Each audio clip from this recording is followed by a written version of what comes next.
Hi, welcome to Mary's Math Club. Today I will discuss about the properties of proportion. These properties we generally use very frequently to solve the others problems. First property, alternando. Alternando means if the ratios, if the proportion is where the two ratio is A is to B is equal to C is to D, then according to alternando we can write that A is to C, then we can write A is to C is equal to B is to D. A is to C is equal to B is to D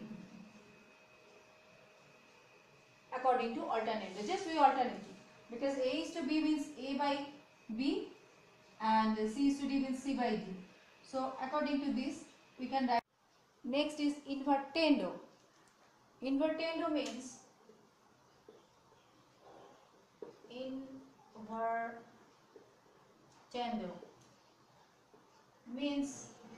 if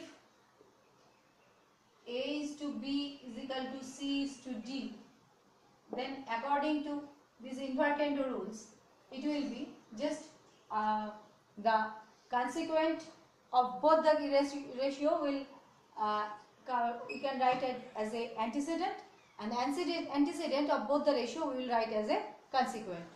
So if A is to B is equal to C is to D, then we will write B is to A is equal to D is to C. Just the we are just reversing the consequent and antecedent. Consequent is coming as antecedent and antecedent is writing as a consequent. Componendo.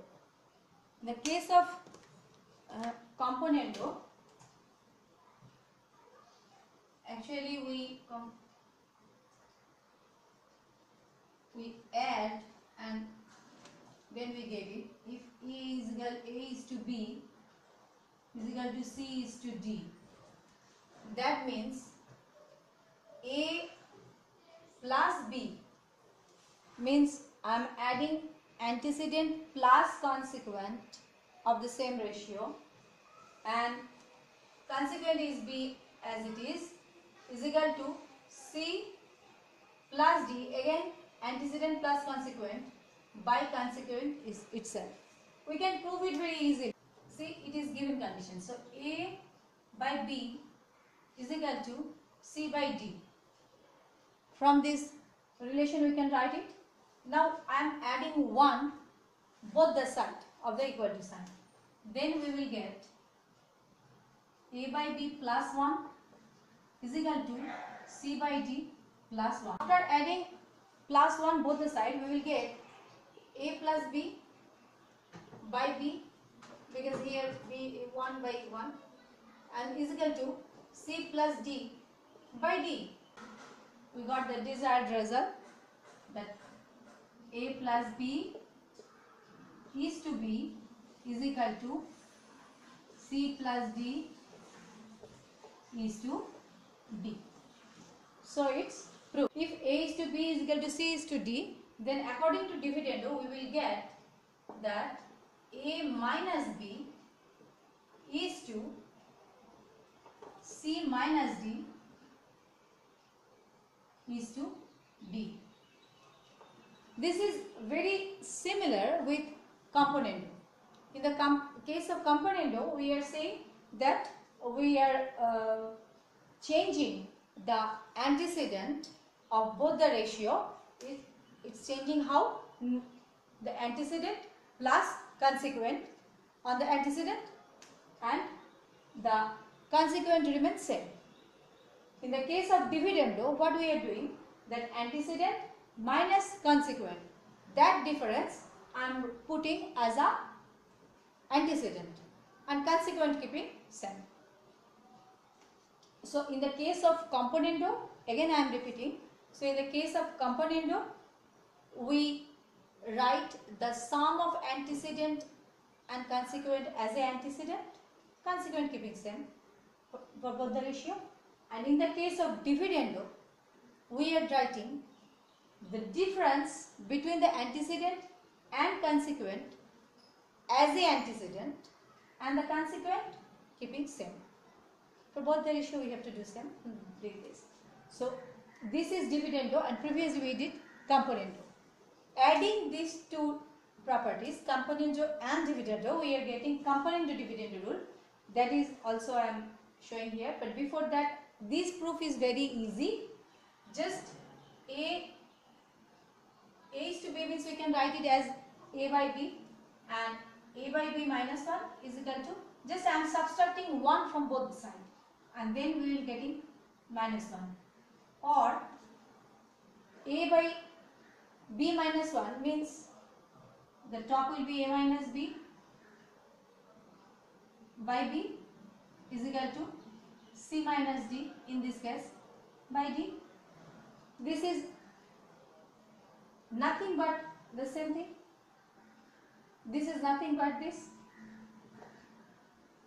So it's can prove. Componendo dividendo is saying that if A is to B is equal to C is to D, means if A is equal to B is equal to C is to D, if A is to B is equal to C is to D, then if A is to B is equal to C is to D, then we will get A plus B by A minus B. A plus B by A minus B is equal to C plus D by C minus D. And this proof is very easy. Componendo dividendo, this proof is very easy. Now from componendo we got that A plus B by B is equal to C plus D by D. I am denoting this as the equation 1. Now from dividendo rule, we got that A minus B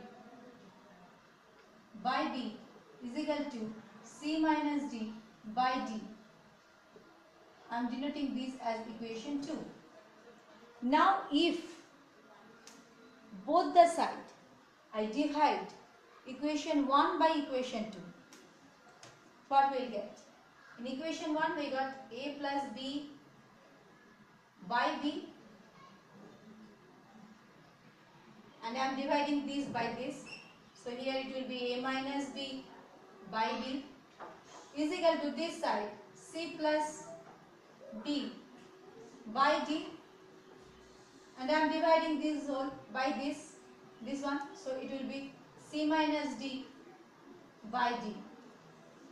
Now BB cancelling, it's by B and BB. So after, as a fractional division rule, we cut it, and this is also cancelling.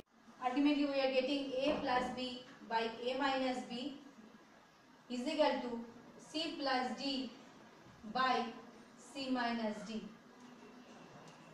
So the thing is proved. So this is proved. Componendo dividend rule. Now addendo. From the name you can guess it that we have to add something, and it's right that we have to add here. What we have to add? See, these are in proportion. A is to B is equal to C is to D is equal to P is to Q. So these are in proportion, and we have to add all the antecedent for antecedent, and we are writing consequent as a sum of all consequent. So sum of all antecedent we are writing as antecedent, and sum of all consequent we are writing as consequent. That's why the name is like this, and we can prove it very easily. See, here A is to B is equal to C is to D is equal to P is to Q. Suppose A by B, A is to B, we can write it as A is by B. Suppose it is K. So C by D is equal to also K, and P by Q is also K. Now from here, from this, we are getting that A is equal to BK, and C is equal to DK, and P is equal to QK. So A plus C plus P, instead of this we can write BK plus, instead of C we can write DK, plus instead of A we have written BK, instead of C we have written DK, and instead of P we can write QK, right?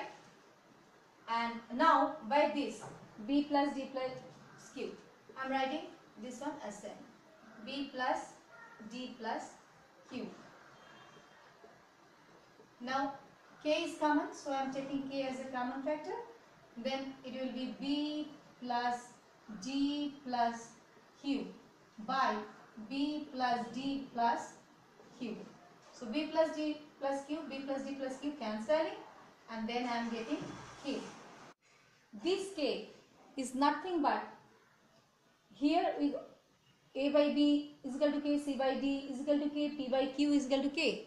So each of the ratio equal to K. So these are the same actually this, and that's why we can write that this one equal to this one if they are in proportion. So proof is done. Now in the case of continued proportion, what will happen, that is nothing but the antecedent of first one A and consequent of first one is B. Now in the second ratio, the consequent of first ratio will be as antecedent. So if it is A by B, then it will be B by C. And if it is continuing, then the next antecedent, next ratio means the third ratio's antecedent will be C. And if there is any fourth ratio, then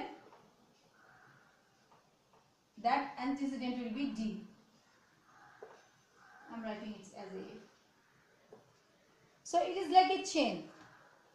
And in the case of continued proportion, what is the special thing, that is, as it is A by B is equal to B by C, so if we consider just these two or any two consecutive ratio, then we will get that AC, because in the case of proportion we know that product of extremes is equal to product of means. So here product of extreme is equal to AC and product of mean will be B into B, because both are B. So what will happen, that will be AC is equal to B square. That means as here B is repeating, that's why we got B square, and so ultimately what we will get, that is B is equal to plus minus root over AC. Means mean in the case of continued proportion, mean is equal to plus minus product of extremes. Product of extremes. So in the case of continued proportion, mean is equal to square root or plus minus square root of product of extremes. This is the difference from proportion and continued proportion. Actually, continued proportion came from the proportion. This is a special case. So today up to this, like, share and subscribe my Math Club.